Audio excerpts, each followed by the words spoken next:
Now, there was an incident here on Long Island where I am with a congressman, Nick LaLota, who was attacked by shadowy dark money.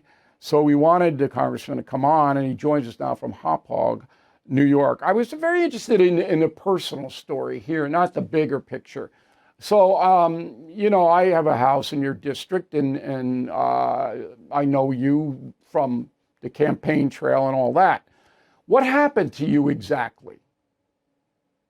So far, dark money groups have spent in excess of $700,000 against me. And by the way, I'm not the only one. They're spending about against about 10 or 11 House Republicans. But so far, they've spent about $700,000 against me, spreading lies about the one big beautiful bill that honestly puts our country on a much better track.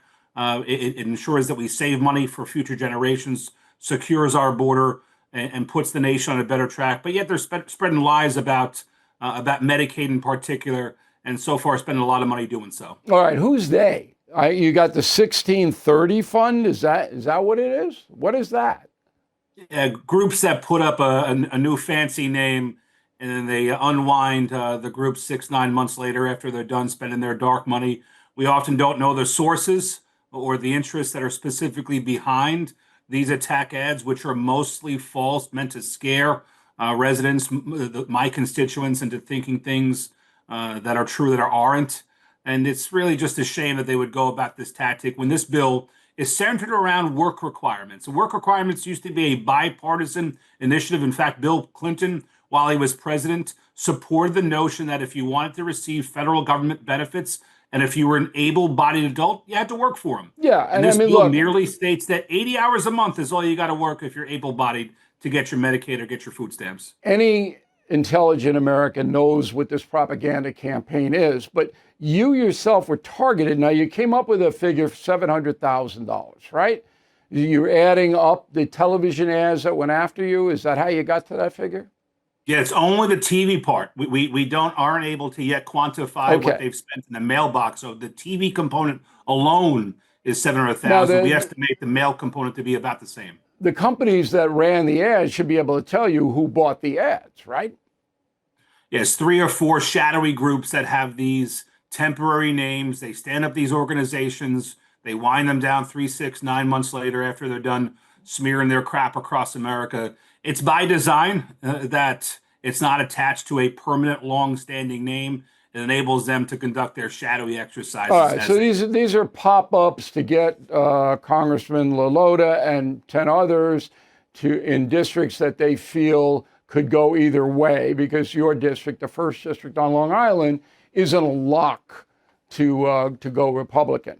Now, when you expose this kind of stuff, as that's what you're doing here, and look, I'm a congressman. I'm voting my conscience. I think that the Trump spending and tax bill is good for the country.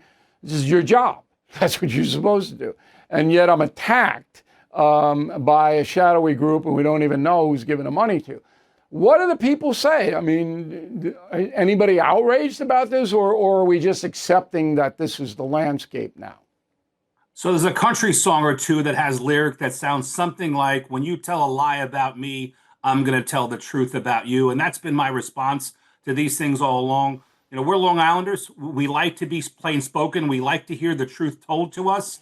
And when I come back with what the actual components of the one big beautiful bill are, overwhelmingly my constituents support it. So, fortunately, through social media, traditional media, and just getting the word out there in between, we're able to essentially blunt some of these false attacks ahead of time. But these have become par for the course.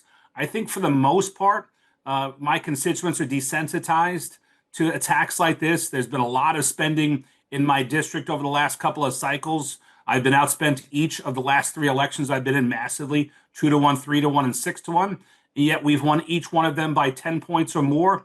So I think my constituents understand that what they hear from these shadowy commercials isn't true. And I'm especially blunting it out there every day. All right. If you get any further information about individuals, let us know. We pinpointed Soros, of course, and the heir to the Walmart fortune, but we want to kind of assemble this dark money list of people who are really helping us. Congressman, we wish you the best. Thanks for taking the time to talk to us today. Let's face it, the U.S. economy is under stress. National debt rising, trade war shaking the markets. And meanwhile, China is dumping the dollar and stockpiling gold.